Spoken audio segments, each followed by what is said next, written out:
os animais, vai ser o primeiro a descrever, por exemplo, o bicho do pé, não é? Gambá, um monte de bicho. E em São Paulo também notabilizou-se outro jesuíta, o padre Lourenço do Vale, que na segunda metade do século XVI ele faz uma compilação dos vocábulos tupinambá. Até hoje é o maior e melhor levantamento da língua tupinambá que existe, e com informantes de primeiríssima mão. A quantidade de nomes zoológicos que ele tem nessa obra é fantástica, e muitos desses nomes desapareceram, né? Ficaram do uso, alguns a gente não sabe nem mais o ordem, classe, etc. No fim do XVI começam a surgir muitos trabalhos jesuítas, viajantes, etc. Então, a primeira universidade, eu sempre digo, que houve no Brasil, foi na costa do Brasil, Tupinambá, civilizando os europeus, ensinando tudo o que sabiam. E eles sabiam coisas extraordinárias. E nós herdamos grande parte dessa cultura através dessas compilações e obras de viajantes, missionários e naturalistas. O século XVII vai ser extremamente importante também. Como vocês sabem, a França fez uma segunda invasão dos nossos territórios, que foi no Maranhão, né? São Luís é a única cidade que não nasceu portuguesa. O senhor de la Ravatière invadiu a ilha, criou a cidade de São Luís, uma homenagem ao Luís de França, e ele também tinha intérpretes que já haviam vivido em Tupinambá de São Luís durante muitos anos, e que tinham uma cultura incrível, sabiam tudo que os Tupinambás sabiam. Com os padres que vieram com a missão do La Ravatière, principalmente o Claude Abbeville, que deixou uma obra grande sobre o Maranhão, ele aproveitou o conhecimento desses franceses, os informantes, e publicou então o primeiro grande tratado sobre a fauna do Maranhão. Os portugueses, o Caldeira, venceu os franceses, o Maranhão expulsou, e foi também expulsá-los da boca do rio Amazonas. Isso é importantíssimo porque vocês sabem que na época as possessões portuguesas eram só a parte do Tratado de Tordesilhas para o leste. Onde hoje é Belém, os franceses já haviam se instalado e havia invasões também de holandeses, etc. Os portugueses, depois de vencer os franceses no Maranhão, passaram para a boca do Amazonas, expulsaram os franceses, e fundam em 1616 chamado Forte do Presépio, que existe até hoje em Belém, no centro, forte lindíssimo. E aí começa a invasão de portugueses em terreno espanhol. Toda a Amazônia era espanhola. Com a fundação de Belém, passam a casais estabelecer-se cada vez mais dentro do rio, vão avançando, tomando posse em nome de Portugal. Isso vai ser importante porque vão aparecer os primeiros relatos sobre a fauna amazônica. No século XVI, nós temos relatos espanhóis que desciam o rio Amazonas, mas há poucas coisas sobre os animais. Com o estabelecimento português na Amazônia, duas coisas vão acontecer. Primeiro, vão aparecer muitas publicações sobre a fauna.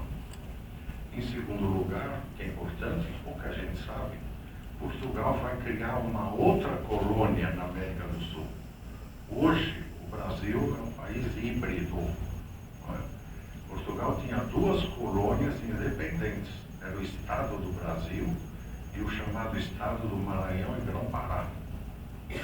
Os dois só vão ser unidos no único país, o Brasil atual, depois da independência, 1823. Pouca gente sabe que a Amazônia é outra terra, outro país, com costumes tudo diferente. O trabalho do Claude Abbeville vai ser também importantíssimo, né? Fauna do Maranhão. E os franceses deixaram no São Luís um manuscrito tratando os animais, tanto São Luís como da boca do Amazonas, com pranchas desenhadas por algum desenhista desconhecido. Isso foi publicado por Frei Cristóvão de Lisboa, que só teve uma função de estrepar os manuscritos. O burro riscou os nomes que os franceses tinham escrito em tupi, tupinambá dos animais, grafia tipicamente francesa, corrigiu mas em várias pranchas ainda a gente pode ver o original que os franceses escreveram. Hoje, os portugueses juram com a mão no fogo que é dele, que é um absurdo.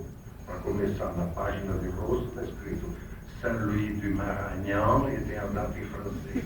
Todos os nomes do Pinambás estão com grafia francesa. Viado, por exemplo, Soaçu, está escrito S-O-U-S-S-O-U, Suaçu. Claro que era francês o manuscrito.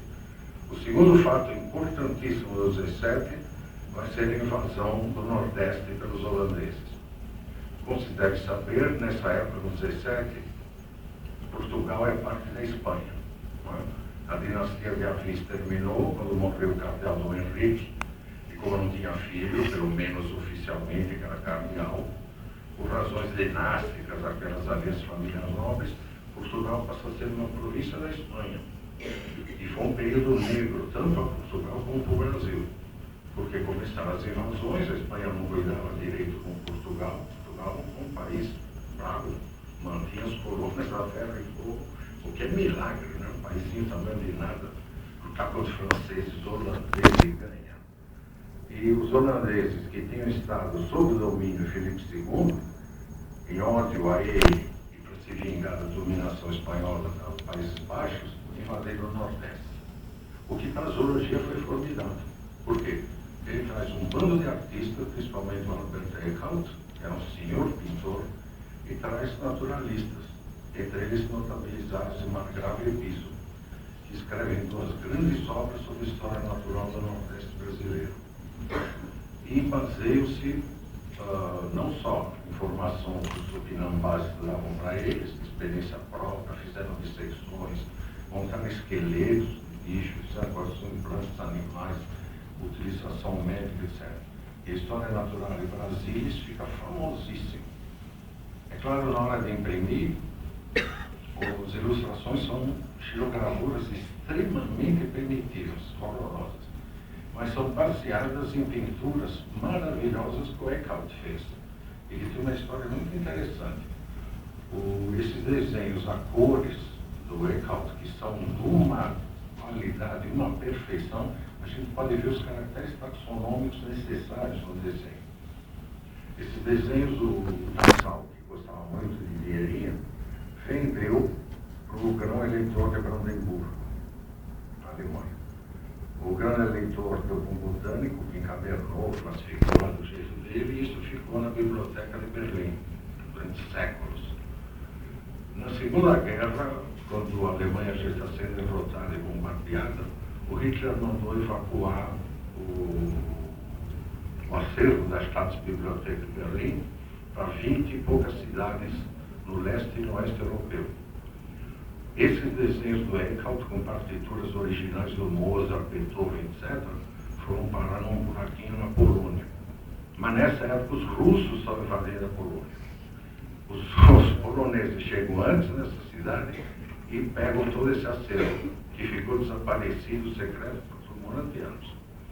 O Whitehead, do Museu Britânico, que tinha um problema de identificar o que o Margrave chamou de piquitina, né, uma sardinha, então, significante, precisava do desenho do Eckhout original para saber que diabo era a piquitina do Linneu. Né? Porque o Linneu baseou as outras espécies do Brasil nas obras do Margrave e Piso. E a xilografura não dá para ver nada, no peixinho bobo. Ele botou até a Scotland Yard atrás.